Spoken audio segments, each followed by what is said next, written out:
كلب الروت اللي ورايا ده اكيد صاحبه هيشوف الفيديو ده. الكلب ده اسمه تايسون. هو مش هنقول اسم على مسمى، بس دلوقتي بقى اسم على مسمى.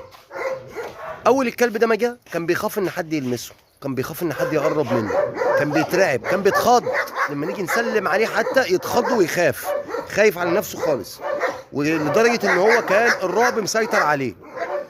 اشتغلنا على تايسون فتره، الحمد لله قدرنا نغيره. بلاش نفرم كتير، ما تيجي نوريكم تايسون دلوقتي هجمته ودخلته عامله ازاي.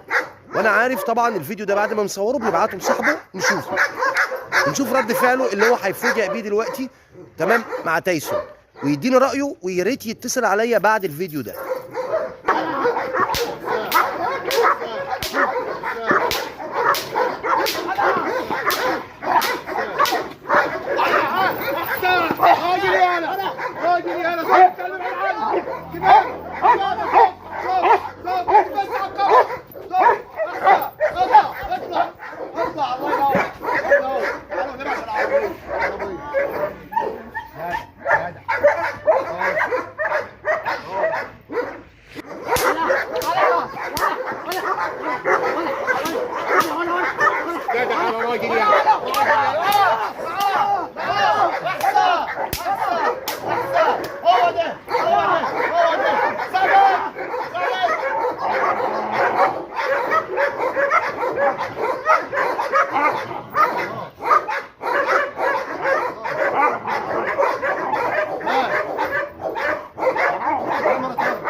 جدع يلا فرتك يلا، فرتك يلا جدع يلا، فرتك يلا راجل، راجل فرتك يلا، فرتك يلا راجل يلا، راجل يلا، راجل يلا.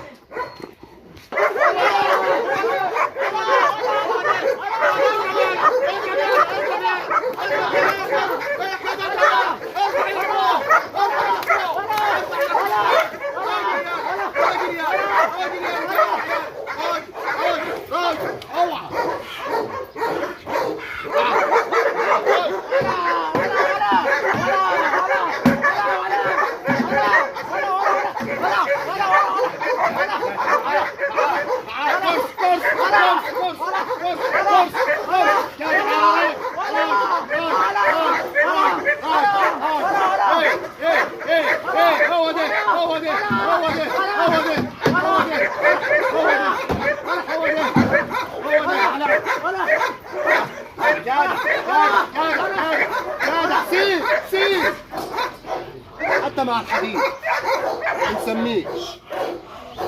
ايه رايك؟ لك العظمه لله. الحمد لله بفضل ربنا قدرنا نغيره في مسافه بسيطه جدا.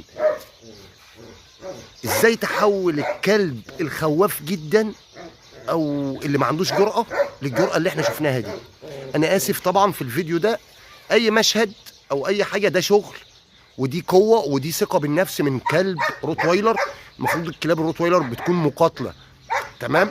تحياتي لكم جميعا واحلى مليون مسا عليكم وبالخير باذن الله.